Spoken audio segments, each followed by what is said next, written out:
देखो बेटे, आज हम कक्षा द्वादश की इस वीडियो में, जो कि पीडीएफ के पेज नंबर 24 पर है, हमारा टॉपिक है पेड़ पौधों के लिए।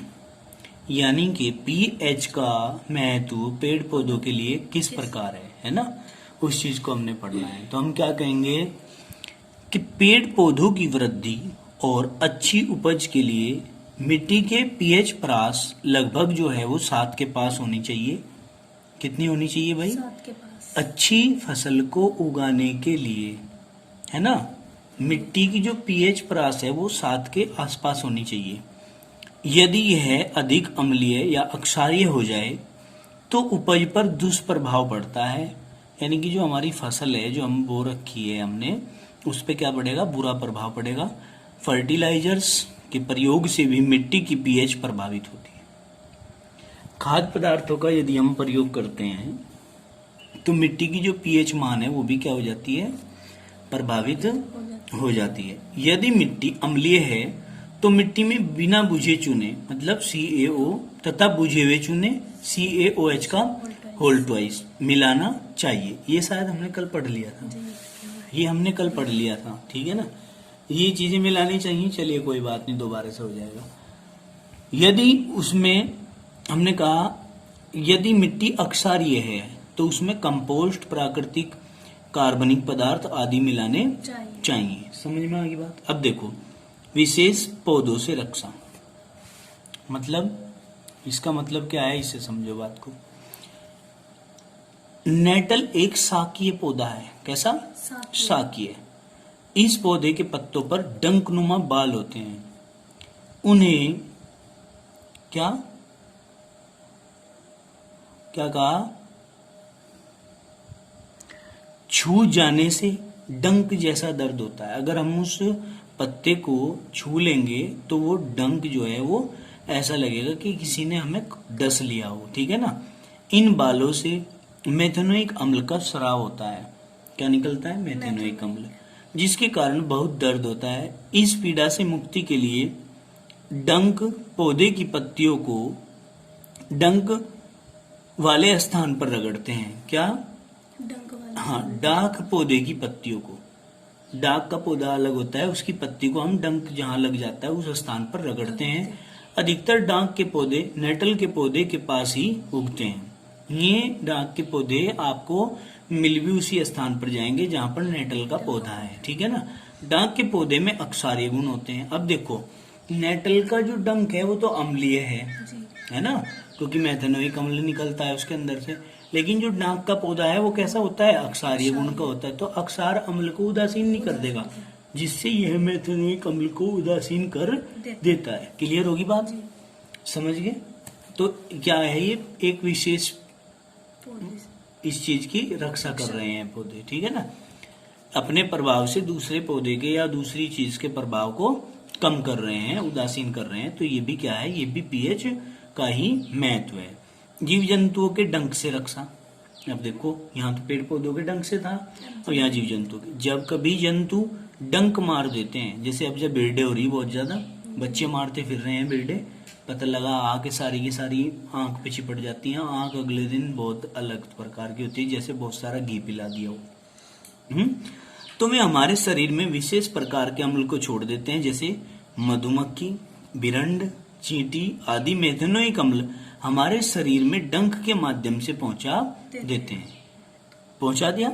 इससे उत्पन्न पीड़ा से मुक्ति के लिए डंक मारे गए अंग पर बेकिंग सोडा, मतलब NaHCO3 जैसे दुर्बल अक्षारक का प्रयोग करना चाहिए। काहे का?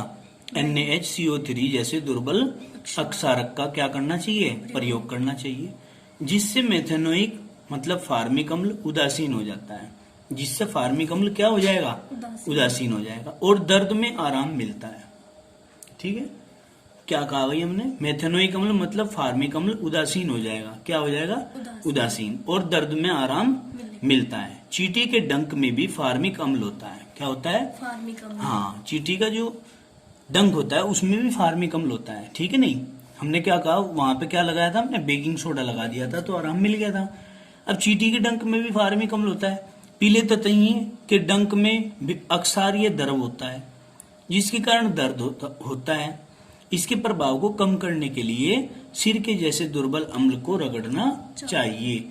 ठीक है, नहीं तो सिरके को रगड़ देंगे वहां पर या अचार को रगड़ देंगे वहां पर, तो क्या होगा, उसके प्रभाव को वो कम कर देगा। ठीक है कि नहीं, किसके, ततैये के काटे हुए जो प्रभाव है उसको कम कर देगा। समझ में आ गई बात। नेक्स्ट पॉइंट आगे पढ़ते हैं, पेज नंबर 26 पर पहुंचेंगे। बस अब सीधे देखो, यहाँ पर प्रकृति में पाए जाने वाले कुछ मुख्य अम्ल हैं, ठीक है ना, और जिन पदार्थों से वो प्राप्त होते हैं उनके नाम भी सामने ही दिए गए हैं। इसको जरा आप टेबल को ध्यानपूर्वक समझेंगे। क्या कहा, संतरा या नींबू, इसके अंदर सिट्रिक अम्ल पाया जाता है। क्या, संतरा या नींबू जो होता है इसके अंदर सिट्रिक अम्ल पाया जाता है। सेब के अंदर मैलिक अम्ल पाया जाता है। क्या पाया जाता है, मैलिक अम्ल पाया जाता है। सिरका होता है, सिरके के अंदर एसिटिक अम्ल पाया जाता है।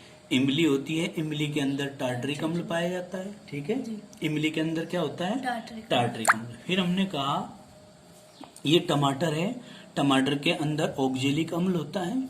खट्टा दूध या दही है, इसके अंदर लैक्टिक अम्ल होता है।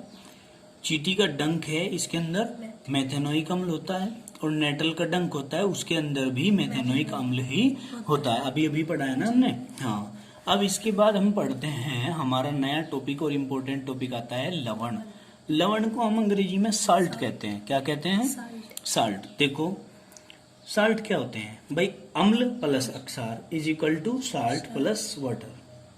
ठीक है, तो हम क्या कहेंगे, अम्ल तथा अक्षार के बीच उदासीनीकरण प्रक्रम में प्राप्त उत्पाद लवण कहलाता है।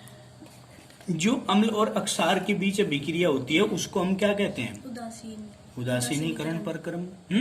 और जो प्राप्त होता है उत्पाद उसको हम क्या कहते हैं, लवण कहते हैं। बताओ जरा, इतनी बात समझ में आई क्या।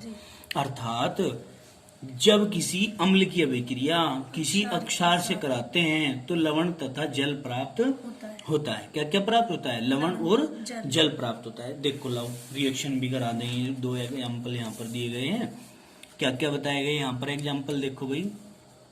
ये है आपका, एक अम्ल ले लिया हमने HCl प्लस, इसके साथ में हमने अक्षार ले लिया NaOH इज इक्वल टू ये H ये OH क्या बन जाएगा, H2O प्लस Na और Cl, यहाँ पर क्या बन जाएगा, NaCl। ये क्या है, ये साल्ट है, और ये क्या है, ये वाटर है। समझ में आई बात। इसी प्रकार हमने HCl जो कि अम्ल है प्लस इसकी रिएक्शन NH4OH से करा दी इज इक्वल टू, तो क्या करेंगे, ये H ये OH क्या करेंगे, यहाँ H2O प्लस यहाँ NH4Cl, तो हम लिख देंगे NH4Cl। तो ये जो बना है ये अमोनियम क्लोराइड और जल बना है। ठीक है ना। तो अब हम क्या करते हैं, यहाँ इसको थोड़ा सा दिखा दो कि ये अम्ल है भाई और ये OH आ रहा है, तो ये अक्षार है भाई। इन दोनों के मिलने से यहाँ पे क्या बना, ये लवण बना है और ये जल बना है। ठीक है ना। तो इस प्रकार की जो अभिक्रिया होती है उसे हम उदासीनीकरण अभिक्रिया के नाम से जानते हैं। क्लियर होगी बात। अब आगे चलिए, यहाँ पर क्या कहा, लवणों के गुण पढ़ेंगे। लवण के गुण क्या है, सामान्यतः लवण अवाष्पशील गंधहीन ठोस होता है। कैसा होता है, अवाष्पशील गंधहीन ठोस होता है। इनका गलनांक तथा क्वथनांक भी ज्यादा होता है, मतलब इनको गलाने के लिए और इनको उबालने के लिए ज्यादा उच्च ऊर्जा देनी पड़ती है, उष्मा ज्यादा मात्रा में देनी पड़ती है। ठीक है ना। तथा ये